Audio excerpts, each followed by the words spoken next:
लइकाई में रुआ देखल होगा कि जब रुआ से कोनो गलती हो जात हुई तो मिटावे वाला रबड़ ना भेटात हुई तो थूकों से मिटावे के कोशिश कैले हुई। नीतीश कुमार जी थूक से भी मिटावे की कोशिश करता रहे, लेकिन मिटके वाला नहीं थे। अगर एक वोट चाहिए बिहार में तो उत्तर प्रदेश में भी वो सही एक्ट करे के पड़ी। कहाँ भारतीय जनता पार्टी कहला कि ना है हम हिंदुत्व के ना लेके चलो, कहाँ कहला कि राम मंदिर ना लेके चलो, कहाँ कहला कि हम कश्मीर फाइल ना दिखाई सब लोग के टिकट फराइल, लेकिन ओकरा बाद निकल के कहले कि तनी ये खाली जाके देख तो लो लोग। नीतीश कुमार जी बिहार में आके अपना मंत्रिमंडल के विस्तार कैले रहन और 4 गो मंत्री 5 गो मंत्री शामिल कैला के बावजूद भारतीय जनता पार्टी की एको स्थान ना दिले रहे। नीतीश कुमार जी कुर्सी का राजनीति कर ले। अब जब कुर्सी पर भी धावा बोला गई तब नीतीश कुमार क्या करी हैं। आज भारतीय जनता पार्टी भी विधानसभा में सबसे बड़ दल हो गई, लेकिन चिप्पी तो ठोका गई बा कि वीआईपी के 3 गो विधायक ओकरा संगे बाड़े।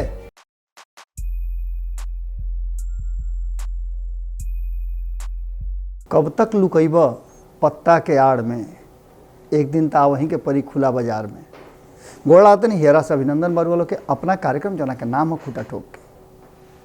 लगातार बिहार के राजनीति में जौन पिछला 3-4 दिन से चल रहा बा बहुत कुछ आगे के कहानी कह रहा बा। और जहाँ तक बिहार में पिछला 15-16 साल से जौन सरकार चल रहा बा ओकरा के लेकर के भी कई तरह के चर्चा छिड़ गई बा। ये चर्चा में ऐसा पहला हाल भइल बा बिहार में कि भारतीय जनता पार्टी डोमिनेट करता और ये डोमिनेट करे वाला में खास करके जौन लोग उनका साथे बाड़े, जौन दल उनका साथे बाड़े, वो लोग के काफ़ी परेशानी और भीतरे भीतर मन में बहुत तरह के बात सामने आ रहा बा। लगातार हुआ देख लो कब कि जौन तरीका से भारतीय जनता पार्टी 2020 के पहले नीतीश कुमार के, हालांकि कहानी शुरू हो गई रही 2013 में, लेकिन 2013 में जौन कहानी शुरू भई ओकरा के नीतीश कुमार कोशिश कैले कि हम अपना तरीका से इतिहास लिखी, लेकिन भारतीय जनता पार्टी ओकरा खातिर पूरी तरह से अपन स्क्रिप्टिंग कर चुका रहे। 2013 में भारतीय जनता पार्टी ये बात खातिर तैयार हो गई है कि अब बिहार में भी देश के अलग अलग हिस्सा के बाद बिहार में भी वो अपना दम पर चली और चलल भी। लेकिन 2014 के जो लोकसभा चुनाव भइल ओकरा में नीतीश कुमार जी के बुरी तरह हार भइल और नीतीश कुमार का पूरे देश भर में भारतीय जनता पार्टी बेहतर प्रदर्शन कैलस और एजा से एक नया इतिहास के शुरुआत भइल और नया स्क्रिप्ट लिखाए के शुरुआत भइल। ये स्क्रिप्ट बड़ा मजबूती से लिखाई और अमित शाह के हाथ में कमान आई, राजनाथ सिंह से अमित शाह के हाथ में आई और ओकरा बाद से भारतीय जनता पार्टी के रंग रूप बदल गई। नीतीश कुमार जी के यह बात के एहसास होखे लागल कि कहीं ना कहीं वो अच्छा कैले भारतीय जनता पार्टी से बाहर होके, लेकिन ये आधा सांच रहे। पूरा सांच खातिर रुआ एपिसोड के लास्ट तक ले देखे के हुई, कारण कि बदलल परिस्थिति में जो पिछला 4-5 दिन में या एक सप्ताह में या फिर 2013 से लेकर के 2022 तक जौन भी घटना राज्य में घटल बा वो घटना और कहानी कुछ अलग इशारा कर रहा बा। ये इशारा में रुआ सबसे पहले 1994 में जाएगा पड़ी और 1994 में जब नीतीश कुमार जी राजनीतिक रूप से उनका ये बुझाइल कि हाशिए पर जा रहा बड़े तो तुरंत अपन पार्टी बनौले और पार्टी बनौला के बाद आज 27 साल से बेसी हो गई बा। अगर बीच के कुछ समय छोड़ दी तो नीतीश कुमार जी भारतीय जनता पार्टी के साथ सत्ता के सुख भोगे के शुरुआत कैले, लेकिन कहल जाला कि दशा 10 साल में बदलेला। ये तो 27 साल हो गई बा और दशा बदल रहे। रुआ याद हुई कि 2094 में जब शुरुआत भई तो एकरा बाद एकरा पहले के कुछ घटना रुआ को छोटा सा संक्षेप में बताओ तनी कि 1990 में लालू प्रसाद के मुख्यमंत्री बनावे खातिर और एकरा पहले नेता प्रतिपक्ष बनावे खातिर नीतीश कुमार जी के भूमिका बड़ा रहे। ये सब लोग जेपी आंदोलन से निकल के आई रहे, लेकिन आज जो वर्तमान बदलल परिस्थिति बा और खास करके अरुण जेटली के इंतकाल के बाद नीतीश कुमार जी के राजनीति के धारा बदल गई बा। ओकरो बाद भारतीय जनता पार्टी 2020 में नीतीश कुमार जी के अचानक से एक झटका दिलस और ये झटका कहीं ना कहीं रहे उनकर बहुत पुरान लंगोटिया यार सुशील मोदी के उनका से अलग क के। कई गो सिनेमा रुआ देखले हो कब याराना वाला, दोस्ती वाला, लेकिन आज यह यारी के और ये दोस्ती के एगो नया पटकथा लिखल जाता, भाजपा के एजेंडा नीतीश के चुप्पी। भाजपा के एजेंडा नीतीश के चुप्पी, ढेर दिन ना चली अब लुका छिपी। ये बात कहे के जरूरत ऐसे महसूस भइल कि कुछ ऐसा बात बा, 5-6 गो ऐसा पॉइंट बा जौना के लेकर के नीतीश कुमार जी और भारतीय जनता पार्टी के बीच में सब कुछ ठीक होला के बाद साफ बुझाता कि नीतीश कुमार जी के सरेंडर करे खातिर भारतीय जनता पार्टी मजबूर कर दिले बा। और ये सरेंडर 2019 से ना शुरू भइल रहे, ये भइल रहे 2013 से, जब भारतीय जनता पार्टी के छोड़ करके नीतीश कुमार तौना घड़ी रुआ पता बा कि नरेंद्र मोदी के नाम से उनका नफरत रहे और छोड़ के आई रहन। और ये बात जब भारतीय जनता पार्टी के सर्वे सर्वा करता धरता नरेंद्र मोदी और अमित शाह बाड़े, जो उनकी गुजरात में एक संगे अपना राजनीति के शुरुआत कैले रहन और सत्ता के गलियारा से निकल करके देश के राजनीति में आई रहन, तौना घड़ी से लगातार रुआ कभी भी ना देख लो कब कि जैसा नीतीश कुमार के पार्टी में कभी ललन सिंह, कभी RCP सिंह, कभी अशोक चौधरी, कभी केहू, कभी विजय कुमार सिन्हा, विजय कुमार चौधरी, के आवता के जाता। लेकिन देश के राजनीति पे और गुजरात, ये भारतीय जनता पार्टी के सौभाग्य दुर्भाग्य जो रुआ समझे के बाद समझी कि नरेंद्र मोदी और अमित शाह के जोड़ी पूरी तरह से एकदम खूंटा गाड़ के बैठल बा और देश में राजनीतिक जौन उथल पुथल हो रहा बा, भूचाल मच रहा बा, ए लोग के खोपड़ी के कमाल बा। एगो सॉफ्ट और एगो हार्ड, एगो आंख से बात करे ले, एगो मुंह से बात करे ले। दोनों के बात करे के शैली कहीं ना कहीं नीतीश कुमार जी के दंडवत करे खातिर और सरेंडर करे खातिर मजबूर कर दिलस।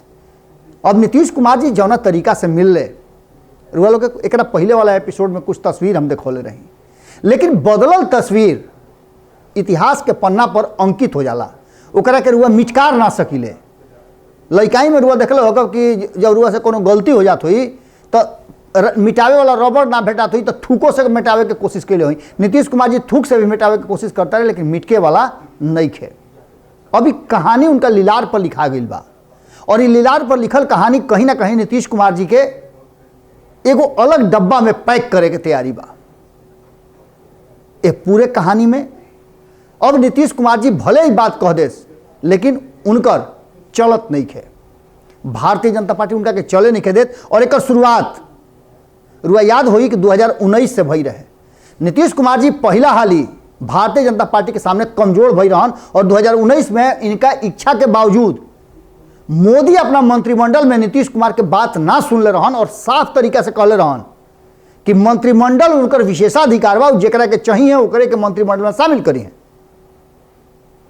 ये बड़ बात बा कि एकदम पूर्ण बहुमत में भाजपा रहला के बावजूद अपना साथी दल के एक सीट दे रहल बा। नीतीश कुमार की बात बर्दाश्त ना भइल और मंत्रिमंडल से बाहर हो गई। गिरावल थूक चाटल रुआ एगो सुन लो कब कहानी, लेकिन नीतीश कुमार जी के में गलती नहीं है ना। नीतीश कुमार जी गिरावल थूक चटले वाले, लेकिन उनका पार्टी की तरफ से दोबारा कहीं ना कहीं मंत्रिमंडल में, मोदी मंत्रिमंडल में शामिल होना कुछ तो बात जरूर कहता। एकरा आगे रुआ बढ़ जाई तो ये तो नीतीश कुमार खातिर पहला झटका रहे और बड़ा झटका रहे जब वो दोबारा भारतीय जनता पार्टी के साथ एनडीए के हिस्सा बन रहा। और एकरा में कहीं ना कहीं भारतीय जनता पार्टी नीतीश कुमार के साफ गंगा जी में खड़ा करके और उनका के पानी से बोथ देले रहे। नीतीश कुमार जी खिसिया के अइले और बिहार में जौन कैले रहन केकरा से लुकाइल बा जी, केकरा से छुपल बा।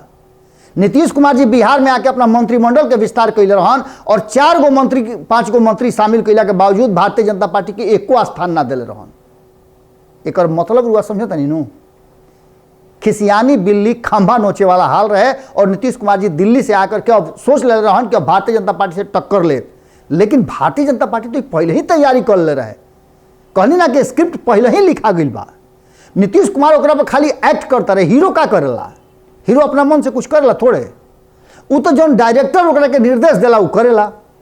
अब मुकेश सहनी वाला केस में रुआ देख ली, लेकिन मुकेश सहनी वाला केस के छोड़ी आगे रुआ से बताओ तनी कि 2019 के बाद फिर का भइल।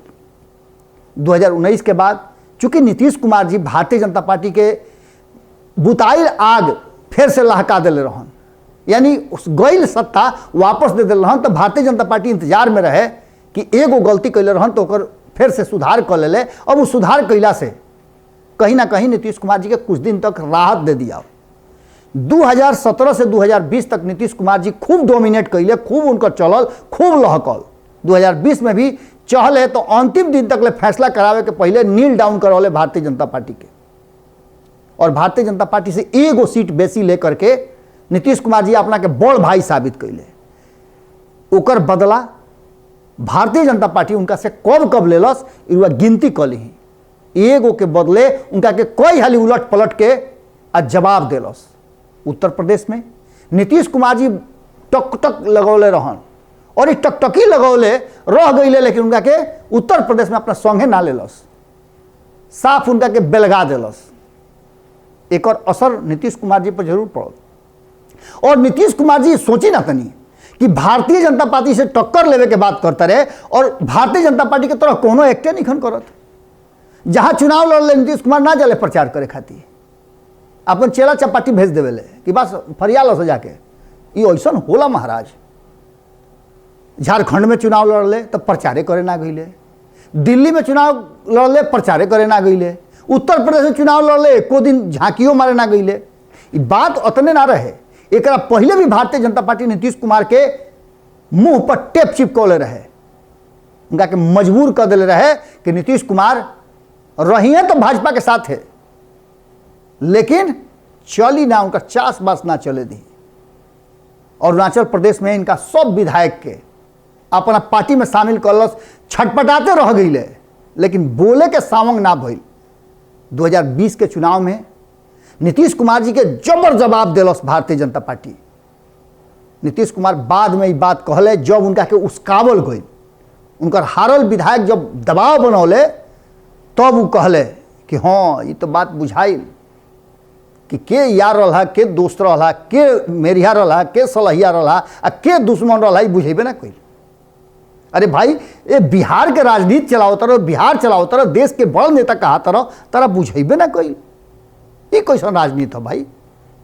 तारा ये बुझात रहे कि योगी आदित्यनाथ के मंच पर साझा नहीं करे के ना तो हमारे वोट कट जाई, लेकिन वही योगी आदित्यनाथ की हाँ जब वो दोबारा उत्तर प्रदेश के देश के सबसे बड़ा राज्य के मुख्यमंत्री के शपथ लेवे गईले तो दंडवत भइले। ये कौना तरह के राजनीति हो? अगर ये वोट चाहिए बिहार में तो उत्तर प्रदेश में भी वो सही एक्ट करे के पड़ी।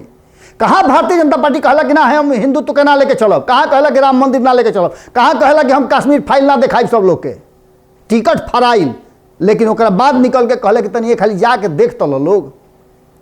एक मतलब हुआ समझे तनी कि भारतीय जनता पार्टी अपना लक्ष्य पर पूरी तरह से खूंटा गाड़ देले बा, और नीतीश कुमार में एक आधा मन से कईल कोनो काम पूरा ना हो सकेला। नीतीश कुमार आधा मन से करता रहे, कसहू अपन कुर्सी बचावे के फेरा में पड़ल बा। विपक्ष भी ये कहेला कि नीतीश कुमार जी के कुर्सी के बिना वो जी ना सकेले। 2020 में बड़ा झटका के बाद 2022 में ओकरो से बड़ झटका दिलस कि उत्तर प्रदेश में नीतीश कुमार के लाख चाहला के बाद, निहोरा कैला के बाद, निपोरिया कैला के बाद उनका के अपना संगे ना लेलस भारतीय जनता पार्टी, कुजात लेखा छांट दिलस। बिहार में जैसे ही उत्तर प्रदेश चुनाव खत्म भइल और बिहार में 24 को सीट के एमएलसी के जब सीट शेयरिंग के फॉर्मूला होके लागल तो एजो नीतीश कुमार जी के 2020 वाला जो नीतीश कुमार कैले रहन, एगो सीट बेसी लेकर के अपन बड़ भाई देखौले रहन, भारतीय जनता पार्टी झट से बदला लेलस और नीतीश कुमार के 11 गो दे करके अपने 12 गो लेकर के ये बात साबित कैलस कि अब तहार दिन लद गइल बा, तकई के तक दिन अब निकचाइल बा। ये पूरे कहानी में कहीं ना कहीं नीतीश कुमार के बार बार औकात दिखा रहा बा, बार बार सरेंडर करा रहा बा भारतीय जनता पार्टी। अब ना समझी है तो कब समझी है? का मुकेश सहनी लेखा बेलगावल जी है तब समझी है? बेलगौले लेखा बुझी। मुकेश सहनी साफ कहता रहे कि नीतीश कुमार के हम नेता मानता नहीं, वो मुख्यमंत्री हवे, उनका मंत्रिमंडल में बानी हम, और भारतीय जनता पार्टी एक हाली चाबी देता था नीतीश कुमार फट से साइन करके भेज देता रहे राज्यपाल लगे कि भाई इनका के मंत्रिमंडल से हटाओ। जब उत्तर प्रदेश में मुकेश सहनी बड़ाई करते रहे नीतीश कुमार के, तो उनकर पार्टी के अध्यक्ष नीतीश कुमार के ललन सिंह कहते रहे कि वाह रे मुकेश सहनी, असली नेता तू ही बाड़ो। अब मुकेश सहनी के विभाग के जांच होके के बात हो रहा बा तो नीतीश कुमार गुम्मी सहले बाड़े। बात एहिजे खत्म नहीं हो। बात एक बाद सबसे बड़ बात बा कि जब विपक्ष के लेकर के एकजुट कह के जातीय जनगणना पर नरेंद्र मोदी से मिले गईले प्रधानमंत्री से, तो सबसे बड़का झटका तो प्रधानमंत्री ओहिजे दे दिले, उनका क्या औकात बता दिले, जना के असर रुआ देखे के मिल रही उत्तर प्रदेश में। साफ तरीका से इनका डिमांड के खारिज कर दिले कि असंभव, इस शब्द आज तक ले रुआ ना सुन लो। कब राजनीति में असंभव शब्द ना होला, लेकिन नीतीश कुमार खातिर असंभव शब्द इजाद कल गई और खूंटा होकर ठोकल गई असंभव के। बिहार के विशेष राज्य के दर्जा, एक और डिमांड बा जो नीतीश कुमार बार बार चाहत रहे, अरे शराबबंदी तो कहीं नहीं, सरकार शराब बंद ना करवाई, जहरीला शराब से लोग मरत हुए, कह देता नहीं कि अरे पियत काहे बाड़ा कि मुँह तारा, तो भौरवा कौन सरकार चलावता नहीं, कौन शासन चलावता नहीं, आवत कहाँ से बा? रुआ आइल बंद करी ना बिहार में। ये बहुत बड़ बात बा और एकरा के लेकर के जौना तरीका से बार बार नीतीश कुमार के गच्चा दे रहा भारतीय जनता पार्टी, एगो नया पटकथा लिखल बुड़ुए। और रुआ से पहले ही बतौनी हा कि स्क्रिप्ट लिखाइल बा, एकरा में आवे वाला स्क्रिप्ट जुड़वा के याद होई कि 2020 के चुनाव के समय संपादक नमन मिश्रा जी के साथ रातों रात में ये बात रुआ लोग से कहल गई रहे। हमने के दोनों आदमी यह बात के कहले रही जा कि कहीं ना कहीं नीतीश कुमार जी के अलगे छटका के भारतीय जनता पार्टी राष्ट्रीय जनता दल से सीधा लड़ाई लड़ल चाहता। एकरा खातिर नीतीश कुमार जी के माइनस करे के पड़ी, या तो उनका से के बिहार से विदा कर देवे के पड़ी, या बिहार में रहते उनका के कहीं लायक ना छोड़ जाई। और लगभग वही स्थिति में पहुंच गई बा। और वह 3 गो सीट जीत करके 42 के 45 कर लेनी, एक गो जेने तेने से जोड़ बटोर लेनी, तो वह एकरा मतलब कि बड़ ना हो जाए। आज भारतीय जनता पार्टी भी विधानसभा में सबसे बड़ दल हो गई, लेकिन चिप्पी तो ठोका गई बा कि वीआईपी के 3 गो विधायक ओकरा संगे बाड़े। सरकार रुआ भले बदल देनी, लेकिन आज पलटी मार केकरा के कहल जाता?